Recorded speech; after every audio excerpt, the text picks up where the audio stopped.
কৃষ্ণনগর থেকেই আমগুলো আমি কিনে এনেছিলাম মিশাতে। আমগুলো সব পচে যাচ্ছে আস্তে আস্তে। এই যে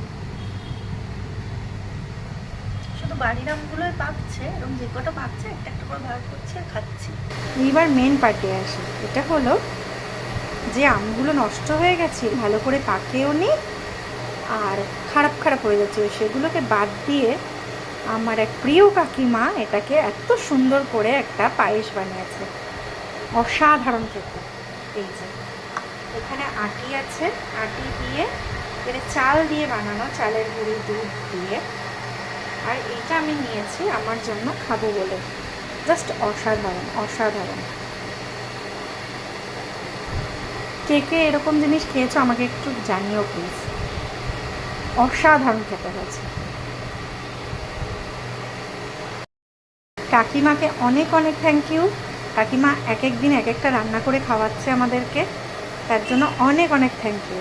কাকিমা আশা করি ভিডিওটা দেখতে পারবে, তো যদি দেখে কাকিমা, এমনিও আমার সাথেই আছে এখন, কাকিমা আমাদের বাড়িতেই আছে। তো এই পায়েসটা তো আমি ফার্স্ট টাইম খেলাম, অসাধারণ খেতে। আর সাথে যেটা হলো আজকে আমের টক খেয়েছি, এই মাছের টক খেয়েছি, অসাধারণ খেতে ছিল সেটা। আমি দেখাচ্ছি দেখে, এই যে আমের টেক্সচারটাও আছে, এই যে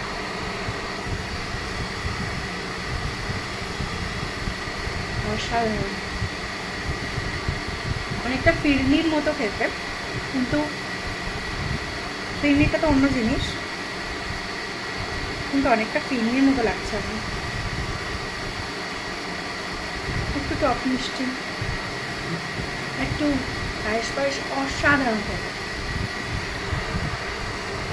দুটো খাবি একটু? এটা খেয়ে দেখ, একটু খেয়ে দেখ।